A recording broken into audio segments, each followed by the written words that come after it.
Hi there. My name is Alička. Thank you, Zuzana, for having me up. It's a pleasure to be here. I'm actually trained as a writer, so even sitting here, I kept editing this talk that I want to give. I can't stop. But anyway, I wanted to talk about stories and storytelling tonight. Storytelling is a very powerful way of connecting with one another, and this event is a perfect example. We're here to share and learn from each other's stories. Until recently, humans were the only creatures that were able to generate stories, and we used that skill to build communities. Now there is a new storyteller in the room, and that is AI, but I'm going to touch upon that a little bit later. Let's see. Okay.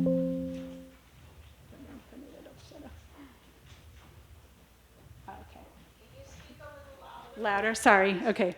My story begins in Prague, where I was born, and then quickly and even abruptly, probably from my grandparents' perspective, jumps to San Diego, California, which is where I grew up. At home, At home, we only spoke Czech, and when I started kindergarten, my mom decided that it was time for me to learn to read and write Czech. An unusual decision, given that this was during the Cold War, and we were never planning on going back. Even though I didn't understand why at the time, I'm very grateful to my mother now for her insistence that I learn to read and write Czech. So even though my days were spent at the beach and in the canyon, after school I would come home, sit on the couch with my mom, and read from a slabikaš, or a Czech reader, sent by my relatives.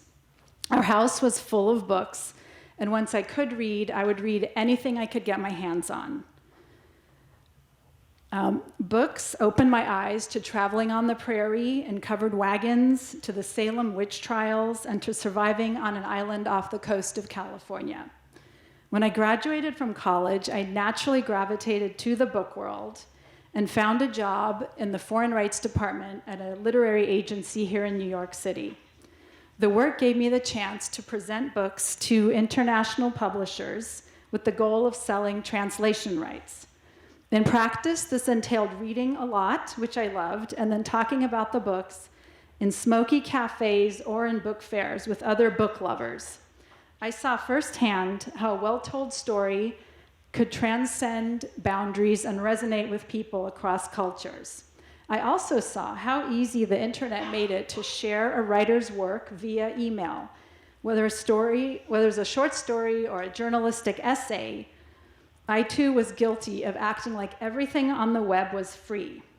Much like musicians, if authors and writers could get paid every time their work was read online, they would go from financially struggling to living lives enriched by recognition.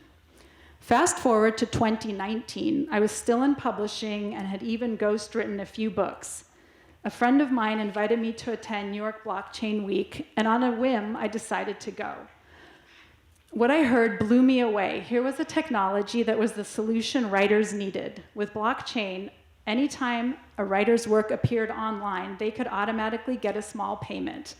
I thought this was just transformative, and I just fell in love with blockchain, even though I just had no technology background. The next year, I dedicated to learning about blockchain. I took classes, I attended meetups, I talked to anybody I could, I read everything I could. I even wrote an article explaining the technology using examples from Star Wars.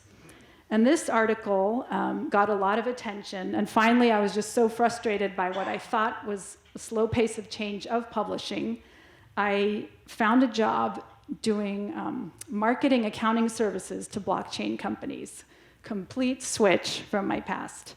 But even though I was no longer in the book sphere, I was still working with and learning about a technology that I believed had the power to transform the lives of creators. Well, we all know that blockchain adoption did not occur the way that I imagined, but it still has an important role now with the rise of AI. Storytelling is about communicating ideas and creating a sense of belonging and community. For now, AI tools like ChatGPT lack the nuances of emotion and creativity that human writers bring to their work. One of the main risks to writers from AI right now is that AI will be trained on their body of work, and I guess there's a risk for musicians as well. It will be trained on their body of work and then can produce material that is eerily sounds like their style.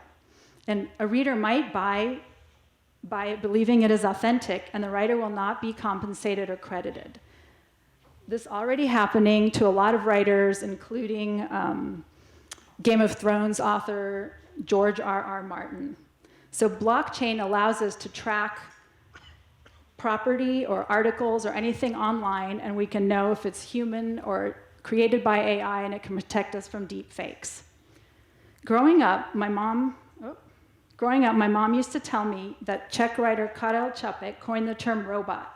At the time, I thought she was searching for ways to connect my parents' past in Central Europe to their present lives in the New World. This word that assimilated so easily into the English language seemed to me a representation of what she wanted to achieve. But now, as we witness the evolution of AI from a concept in Čapek's writing to a tangible reality shaping our own lives, I understand her observation as a foreshadowing of a future where the boundaries of possibility are being redefined. Thank you.